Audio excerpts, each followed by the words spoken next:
Hi అండి, welcome to need to nature. నేను మీ రామకుమారిని. బాగున్నారా అందరూని? మేము ఇవాళ అన్నవరం వ్రతం చేసుకుంటానికి మా కుటుంబ సభ్యులందరం కలిసి వెళ్ళామండి. అక్కడ మేము వ్రతం ఆచరించి, ఎందుకంటే మా అత్తగారు సంవత్సరీకం అయింది కదండి, పూజా కార్యక్రమాలు మొదలు పెట్టుకోవాలి కదా. సంవత్సరం నుంచి కూడా పూజలు లేవండి. అందుకని ఇవాళ మంచి రోజు, శనివారం, వైశాఖ మాసం, దశమి ఏకాదశులు అన్నీ కూడా తిథి అంతా బాగున్నాయని చెప్పేసి వాళ్ళ వ్రతం చేసుకుంటానికి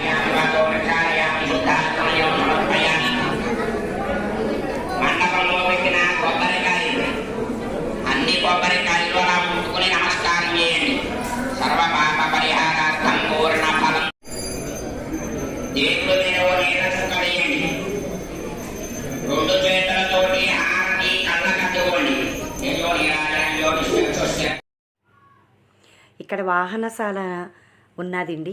ఈ వాహనశాలలో స్వామిని ఊరేగించే వాహనాలన్నీ ఉన్నాయండి, వెండివి. పుణ్యదినముల్లో స్వామిని ఊరేగిస్తారండి ఈ పల్లకీల్లోని అవి కూడాని. అవి మీకు చూపిద్దామని తీసేని చూడండి.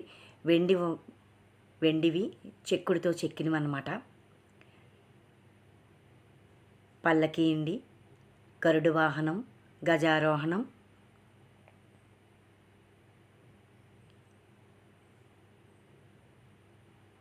హనుమంతుని వాహనం అండి.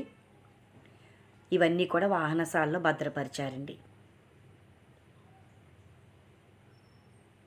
ఎంత అందంగా ఉన్నాయో చూడండి, చెక్కుడుతో చెక్కి.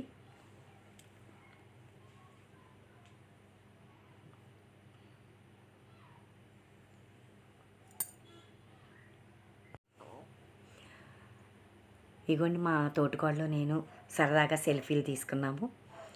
మీకు ఆలయ ప్రాంగణం అంతా ఒకసారి చూపిస్తానండి.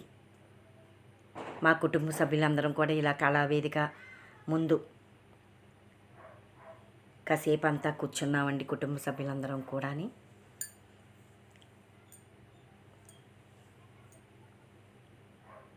ఇక్కడ ఏమైనా కార్యక్రమాలు అవుతాయి అనుకుంటండి ఈ కళావేదిక అనే వేదిక మీద. అందరం మా కుటుంబ సభ్యులందరం ఇక్కడే ఉన్నామండి. కొంతమంది ప్రసాదాలు అవి తీసుకుంటానికి వెళ్ళిన తర్వాత ఇక్కడ కలుసుకుని మళ్ళీ అందరం వచ్చేస్తాం కిందకి.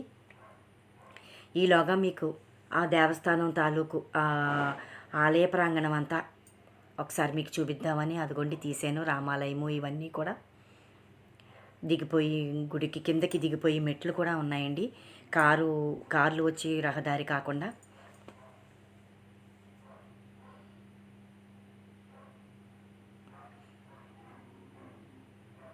ఇదేనండి ఆలయ ప్రాంగణము. ఇవాళ ఎండలేక బాగున్నదండి. అదిగోండి ఇది దిగిపోయి మెట్లు దారండి. ఇదేనండి ఇవాళటి వీడియో. మీ అందరికీ నచ్చితే నా channel need to nature subscribe చేసుకోండి, ఓ లైక్ ఇవ్వండి, నన్ను సపోర్ట్ చేయండి. ఉంటానండి.